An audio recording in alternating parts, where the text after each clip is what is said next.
Surat intel bocor ungkap niat Rusia invasi Jepang sebelum Ukraina.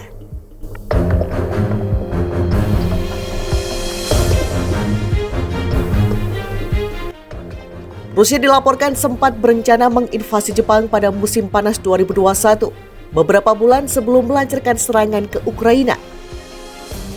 Hal itu terungkap dari sebuah email kiriman seorang whistleblower berisikan isi surat Lembaga Intelijen Rusia, Dinas Keamanan Federal Rusia (FSB). Surat elektronik itu dikirim oleh seorang agen FSB yang dijuluki Wind of Change.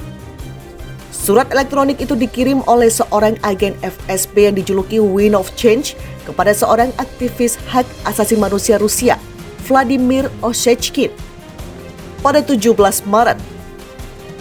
Oshechkin menjalankan situasi anti korupsi Gulagu.net dan kini mengasingkan diri di Perancis. Agen FSB tersebut menulis surel-surel reguler internal pada Oshechkin. Beberapa di antaranya mengungkapkan kemarahan dan ketidakpuasan di dalam internal FSB atas invasi Rusia ke Ukraina pada 24 Februari lalu. Dalam salah satu surel FSB tertanggal 17 Maret, terungkap bahwa Rusia sangat serius mempersiapkan konflik militer dengan Jepang pada Agustus 2021. Namun agen FSB memaparkan bahwa Rusia malah memilih untuk menginvasi Ukraina beberapa bulan setelahnya.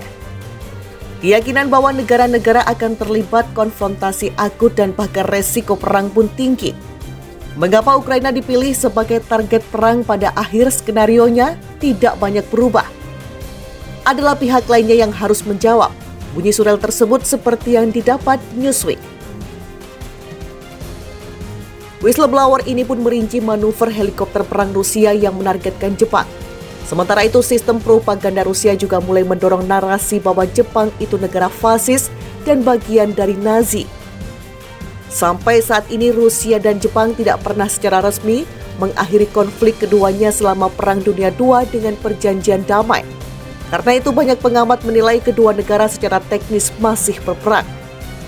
Sebagian besar perselisihan Moskow dan Tokyo berpusat pada sengketa sejumlah pulau yang diklaim oleh Jepang tetapi saat ini diduduki oleh Rusia. Pulau Kunashiri, Etorofu, Shikotan, dan Kepulauan Kuril disebut Uni Soviet di akhir Perang Dunia II. Jepang mengklaim pulau-pulau itu sebagai bagian dari wilayah utara dan sengketa pulau-pulau ini terus menjadi ganjalan hubungan kedua negara. Menurut agen FSB yang membocorkan surel itu pun mengakui bahwa Kepulauan Kuril menjadi batu sandungan utama relasi Moskow-Tokyo. Pulau-pulau yang menjadi rebutan kedua negara itu terletak di antara Hokkaido, Jepang, dan semenanjung Kamchatka, Rusia. Karena itu pulau-pulau yang disengketakan Tokyo dan Moskow itu memiliki keuntungan strategis seperti militer dan politik bagi penguasanya. Bagi Jepang ada landasan geopolitik modernnya di sini. Statusnya sebagai pecundang Perang Dunia II masih menghalangi Jepang untuk memiliki kekuatan militer resmi. Dinas intelijen asing dan sejumlah hal lainnya untuk negeri kebangkitan San. Kembalinya Kepulauan Kuril ke genggaman Tokyo akan menjadi arti revisi atau bahkan pembatalan. Statusnya selama ini pasca Perang Dunia II, tulis surel FSB tersebut.